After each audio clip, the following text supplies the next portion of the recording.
Hello, dear students, as we discuss about the topics of the natural products, which is the part of the syllabus of MSc2 Organic Chemistry 3rd SEM, and in the previous video, I will discuss about the index, which is alkaloids, steroids, antibiotics, terpenes, carotenoids, alpha-pinene, ascorbic acid, camphor, ozonolysis, direct and indirect oxidation. These are the essential part of our syllabus. First of all, we discuss the first point, alkaloids, and in first video I have discussed the quinine. Now let us take the introduction of the alkaloids. The alkaloids are the natural compounds isolated from the plants having basic character, containing at least one nitrogen atom in the heterocyclic ring. They are usually colorless crystalline solid, non-volatile in nature, found in the seeds, roots, leaves and the bark of the plants. And most of the alkaloids are bitter in taste, optically active, and mostly contain the tertiary nitrogen, but some also contain the oxygen. So these are the basic character which we found in each and every alkaloids. Today we will discuss about the morphine. So what is morphine? Now let us see one by one about the structure of the morphine. So we have done the structure elucidation of the morphine. Morphine falls under the phenanthrene group. Its molecular formula is C17H19NO3.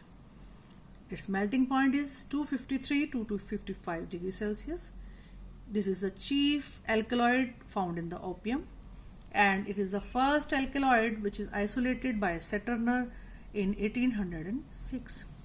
It forms its diacetate known as heroin, and which indicating the presence of tertiary nitrogen in it. Heroin is a drug, so as we know that it is the acylated form of the morphine, and morphine is found from the opium. Therefore the opium is banned, because from opium we have got morphine, and by the acylation of morphine we have got heroin. Indicating the presence, what is the formation of heroin? Again indicating the presence of the tertiary nitrogen in it.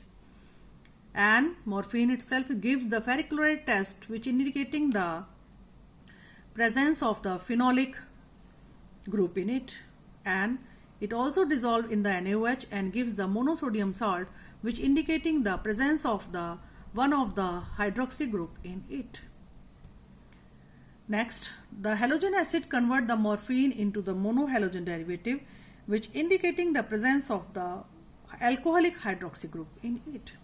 And morphine, when heated with methyl iodide in presence of the KOH, it gets methylated and give the codeine, which again indicating the presence of nitrogen in it.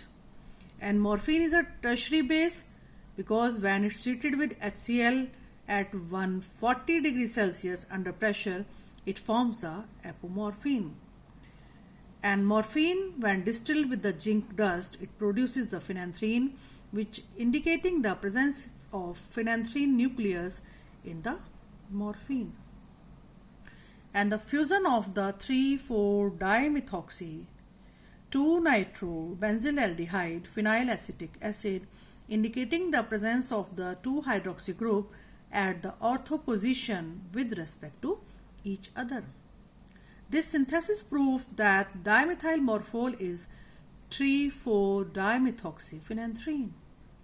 And from the unreactivity of the third oxygen atom and the degradation products of morphine, it was induced that third oxygen atom is present as an ethyl linkage, and it is brominated to bromo derivative along with the evolution of one molecule of HBr, which indicating the presence of the one of the benzene ring also in the structure of morphine.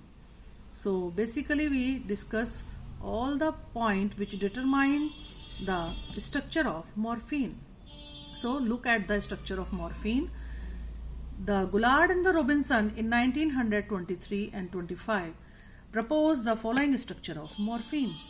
As we discuss one by one, that the morphine has one of the phenolic OH group, one of the ethyl linkage, one of the alcoholic methyl group, one of the benzene ring, and having nitrogen atom here also, which is tertiary in the nature. So dear student, we have established the nature of the morphine today, and we will discuss about the next topic in the next video. Thank you.